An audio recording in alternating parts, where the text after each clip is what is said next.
Selamat datang kembali di pembahasan mendalam kita. Hari ini kita punya satu bab yang menarik banget ini dari buku Ricky Scott, Buyer Triggers. Kita fokus ke bab 4, pemicu identitas atau the identity trigger.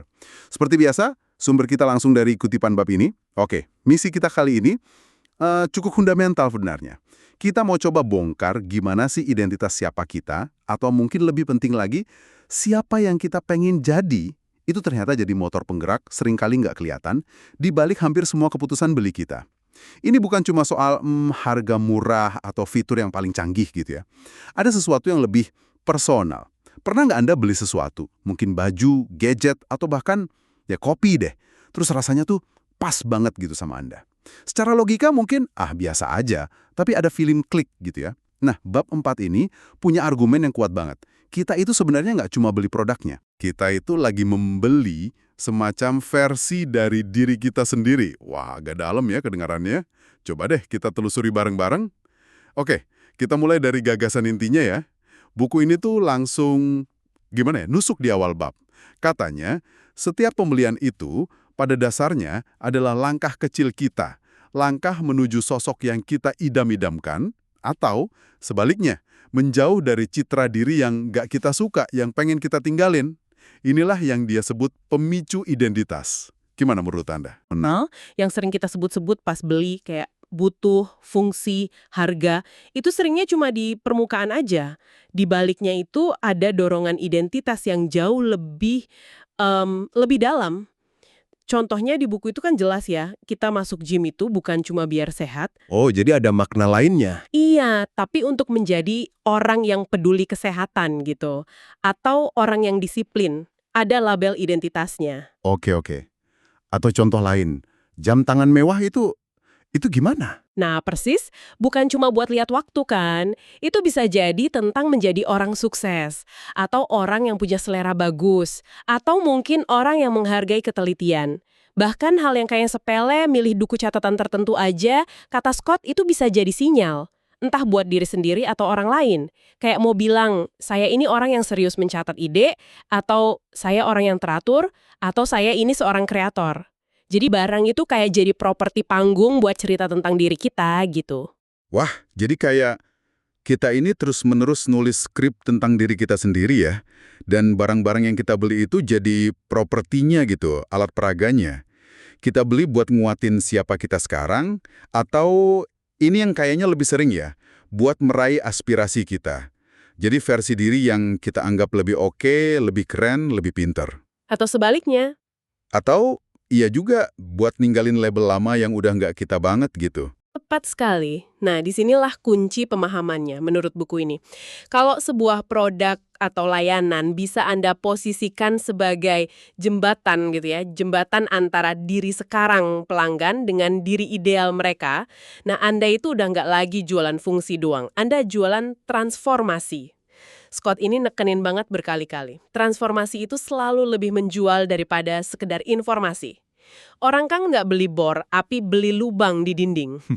Iya, itu analogi klasik. Tapi lebih dalam lagi, mereka mungkin beli perasaan mampu, mandiri, atau produktif pas bikin lubang itu. Mereka beli versi diri yang lebih kompeten. Itu poin penting banget sih. Nah ini kan ngebawa kita ke pertanyaan berikutnya ya. Gimana caranya merek-merek ini ya memanfaatkan dorongan identitas tadi secara strategis? Oke, fitur penting. Kualitas juga penting, nggak bisa diabaikan. Tapi sentuhan ajaibnya itu di mana? Yang bikin produk terasa kayak cerminan diri. Narasi identitas ini, coba kita lihat Harley Davidson. Oke, mereka jual motor. Tapi narasi utamanya apa coba? Kebebasan? Pemberontakan. Betul. Pemberontakan, kebebasan, jiwa petualang. Mereka nggak jualan spek mesin di iklan utamanya. Yang dijual itu rasanya. Rasa jadi bagian dari kelompok pemberontak yang bebas. Oke. Kayak Apple juga kali ya. Jualnya komputer, ponsel. Tapi identitas yang dijual tuh kan inovasi, kreativitas, desain yang elegan. Status juga mungkin. Mungkin sedikit status beda dari yang lain gitu. Benar. Atau Lululemon deh. Di permukaan jualannya ya baju olahraga, tapi identitas yang ditawarin apa? Gaya hidup sehat, wellness, pencapaian pribadi, jadi bagian dari komunitas fitness yang aspiratif. Yang keren gitu ya. Iya, Tesla juga gitu, mobil listrik itu produknya, tapi identitasnya sebagai early adopter, pemikir visioner, peduli lingkungan, tapi tetap prestis gitu. Mereka semua punya teknologi canggih, iya, tapi identitas lah yang mereka tonjolkan di komunikasinya. Saya jadi mikir nih, berarti pertanyaan paling dasar di kepala konsumen pas lihat produk itu bukan lagi sekedar ini gunanya apa atau harganya berapa, tapi mungkin lebih ke kalau gue pakai ini, gue jadi kelihatan kayak apa ya atau apa kata barang ini tentang gue. Wah, ini nyentuh ego banget ya, citra diri kita. Sangat personal, emosional, tepat. Dan yang menarik, Scott negasin kalau strategi ini tuh bukan cuma buat merek gede yang budgetnya gila-gilaan. Prinsipnya bisa banget diterapin sama bisnis skala apa aja. Buku ini ngasih semacam kerangka berpikir praktis gitu. Pertama, kenali dulu siapa target pelanggan Anda pengen jadi. Bukan cuma demografinya atau masalah dia sekarang, tapi aspirasi identitasnya. Dia pengen dilihat sebagai apa? Pengusaha sukses yang pede, orang tua yang sabar, profesional muda yang dinamis, stylish, aktivis lingkungan yang konsisten. Oke, jadi kenali aspirasinya. Terus? Kedua, posisikan produk atau layanan Anda itu bukan cuma solusi masalah, tapi sebagai alat bantu atau simbol untuk ngebantu mereka mencapai identitas idaman itu. Gimana produk Anda bantu mereka menjadi sosok itu? Ketiga, nah ini penting di komunikasinya, ngomong langsung ke narasi identitas mereka. Pakai bahasa, visual, cerita, testimoni yang nggak cuma nunjukin fitur, tapi juga nyermini nilai-nilai dan aspirasi identitas yang mereka kejar. Contoh yang di buku itu ngebantu banget sih buat ngebayanginnya. Misalnya tadi, aplikasi produktivitas. Daripada cuma bilang fitur, kalender terintegrasi, pengingat tugas, sinkronisasi antar device. Iya, itu kan standar banget ya. Standar, mending coba jual identitasnya. Jadilah pribadi yang pegang kendali penuh atas waktu Anda. Atau taklukkan kesibukan dan capai tujuanmu. Atau aplikasi buat kamu yang serius soal pencapaian. Tiba-tiba aplikasi itu bukan cuma software biasa kan? Tapi kayak lencana kehormatan gitu untuk identitas baru sebagai master produktivitas. Beda banget rasanya pendekatannya. Beda banget, karena yang disentuh itu bukan lagi kebutuhan rasional aja, tapi langsung ke aspirasi terdalam tentang pengen jadi siapa. Nah, ada lapisan lain nih yang dibahas di bab 4 ini. Menurut saya juga menarik banget, hubungan antara identitas sama sifat dasar kita sebagai makhluk sosial yang suka ngumpul berkelompok. Buku ini nyebutnya aspek tribal, kesukuan gitu. Maksudnya gimana tuh? Maksud tribal di sini itu ya naluri dasar manusia buat ngerasa nyambung, ngerasa jadi bagian dari kelompok yang lebih gede. Sebuah suku lah istilahnya, yang punya nilai, minat, gaya hidup, atau aspirasi yang sama. Kita kan pengen ngerasa belonging ya, jadi bagian dari sesuatu. Nah, disinilah afiliasi merek itu masuknya kuat banget. Oh, jadi pas kita lihat orang pakai kaos band tertentu, atau minum kopi dari merek X, atau bahkan pakai OS komputer Y, itu bukan cuma soal fungsi barangnya. Seringkali jauh lebih dari itu. Pakai hoodie Nike misalnya, bisa jadi bukan cuma karena nyaman, tapi juga pernyataan afiliasi sama suku orang-orang yang menghargai performance, olahraga, atau bahkan street style. Oke, masuk akal. Minum Starbucks di gelas ikoniknya itu bisa jadi penanda gue bagian dari budaya kopi modern nih. Atau gue menghargai konsistensi dan suasana kayak gini. Atau posting foto iPhone baru. Itu bisa jadi sinyal. Gue suka desain, inovasi, dan gue bagian dari ekosistem ini. Ini cara halus, atau kadang nggak halus juga sih. Hehehe, iya kadang pamer juga ya. Ya, buat bilang, ini kelompok gue, ini nilai-nilai gue. Scott bilang, orang itu pengen jadi bagian dari sebuah gerakan, bukan cuma konsumen pasif di pasar. Masuk akal banget sih ini. Dan lagi-lagi buku ini nekenin kan ya, kalau bangun suku ini bukan cuma buat merek raksasa aja. Gimana caranya merek yang lebih kecil atau baru bisa ngelakuin ini? Perlu punya sikap, berdiri untuk sesuatu yang lebih dari sekedar produknya. Punya misi atau nilai yang jelas.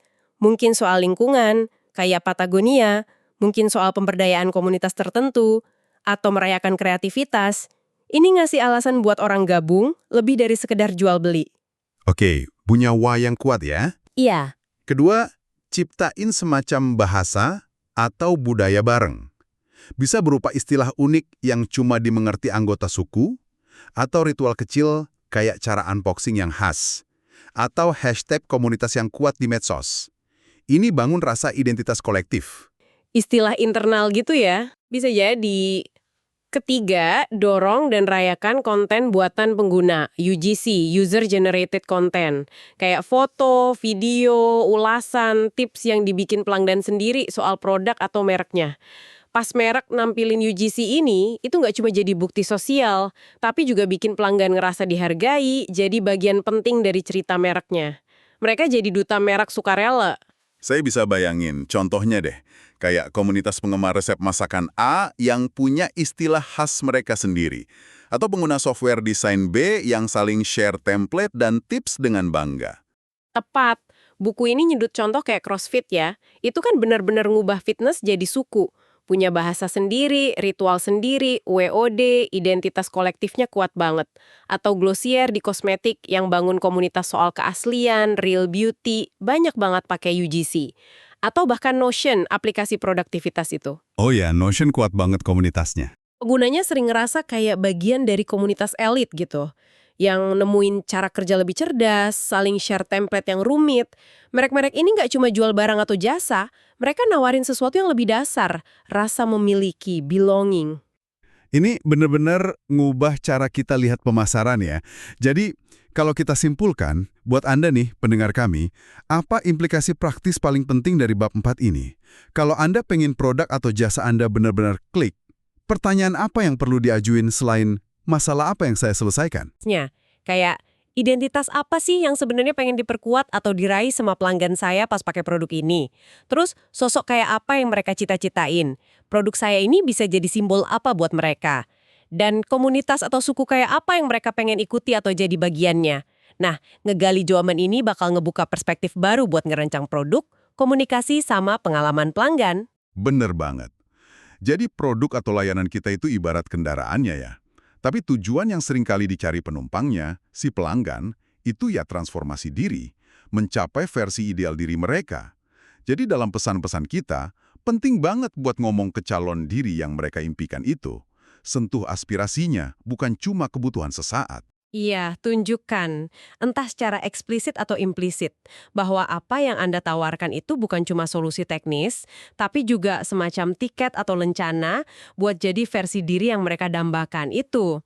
Karena kayak kesimpulan kuat di bab ini kan, orang itu jarang beli cuma barang atau jasanya. Mereka membeli siapa yang mereka inginkan. Mereka investasi di identitas mereka. Oke, jadi rangkuman dari pembahasan kita soal pemicu identitas ini, keputusan beli kita itu ternyata jauh lebih didorong oleh keinginan buat ngebentuk, nguatin, atau nunjukin identitas kita ya. Lebih dari yang sering kita sadari. Ini kerjanya di bawah permukaan rasionalitas, nyentuh langsung ego dan aspirasi kita. Bukan cuma soal punya sesuatu, tapi soal menjadi seseorang. Iya, dan pemahaman mendalam soal pemicu identitas ini menurut saya jadi fondasi yang krusial banget sebelum kita bahas pemicu-pemicu lainnya. Ini ngebuka pintu ke psikologi pembeli yang lebih kompleks. Menariknya, Scott kan lanjut di bab berikutnya ngebahas gimana elemen kayak kepercayaan itu jadi mata uang yang penting banget, terutama setelah kita berhasil nyentuh level emosi dan identitas ini. Jadi ada kaitannya erat antar pemicu ini. Wah, itu pasti bakal jadi pembahasan menarik selanjutnya tuh. Nah, sebagai penutup nih, buat Anda renungkan sendiri. Coba deh ingat-ingat lagi pembelian terakhir Anda yang rasanya klik atau gue banget. Mungkin sesuatu yang nggak terlalu mahal sekalipun. Di luar fungsi utamanya, coba jujur sama diri sendiri. Identitas apa sih yang lagi pengen Anda kuatin waktu itu? Versi diri kayak apa yang pengen Anda proyeksikan atau raih dengan punya atau pakai barang itu? Apa yang pembelian itu katakan tentang aspirasi Anda? Coba direnungkan. Terima kasih sudah menyimak penelusuran kita kali ini ke dalam bab 4 Buyer Triggers. Semoga ini ngasih lensa baru ya buat memahami diri sendiri sebagai konsumen. Atau mungkin juga strategi baru kalau Anda ada di sisi penjual. Sampai jumpa di pembahasan mendalam berikutnya.